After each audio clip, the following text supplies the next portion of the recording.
Well, welcome back. I want to talk about the second of the six themes, and this one's going to be supporting and resourcing. In the first video, we talked about accountability. The second one now is on supporting and resourcing. Our role as leaders and even team members, and I want to clarify that difference there, but our role as team members or even leaders is to ensure that those around us know what they should be doing, know what their resources are and how they should do their job. I think that's only fair, right? If we have a team member or an employee who's saying, I don't really know how to do this, I don't know what, or maybe they're not performing well, and you think about, well, do they have the tools and resources? If they don't, then it's not really fair for us to be critical of their work.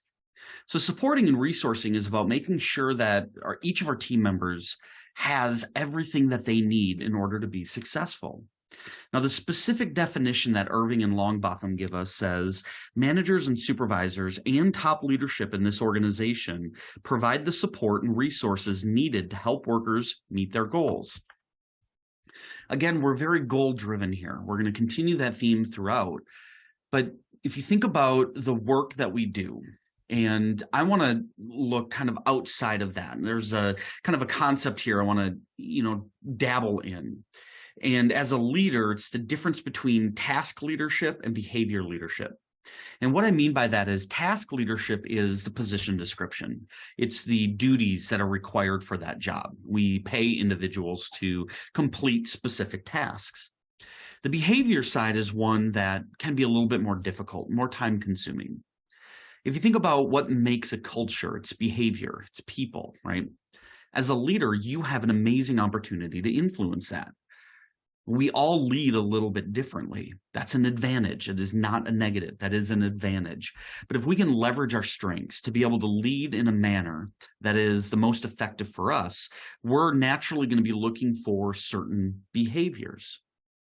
Supporting and resourcing is, again, making sure that the task leadership or the task items, that the tools and resources are there and available for the employee. And I'm not talking, when I say supporting and resourcing, I'm not saying, oh, I have an employee that comes to me and says, I need a new computer. That's not what I'm getting at. Do they have the information they need to be successful? That's what I'm focusing on. Do they have the collaboration, the opportunity to partner with those who are experts in that field? Do they have the manuals? Do they have, the technical training? But when we think about the behavior, we also need to be thinking about how do they effectively communicate? How do they work through their critical thinking? How do they, and kind of fill in the blank and think about those.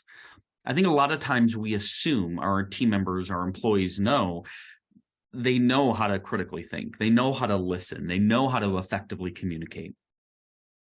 When our teams struggle, we're often kind of surprised, maybe, that, wow, they don't communicate as well as I would like them to. I see a lot of frustration, not on the task side, but more on the behavior side.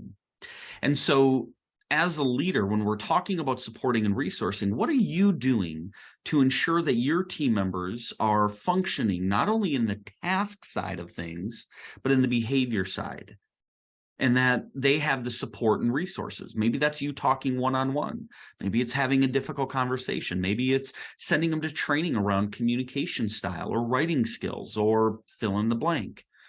But as leaders, it's important that we understand the difference and that we think about, what does it mean to support and resource through a task lens and then through a behavior lens? If you have any comments or questions, please let me know. I'd be happy to talk with you about it, and I look forward to seeing you on the next video. Until next time, take care.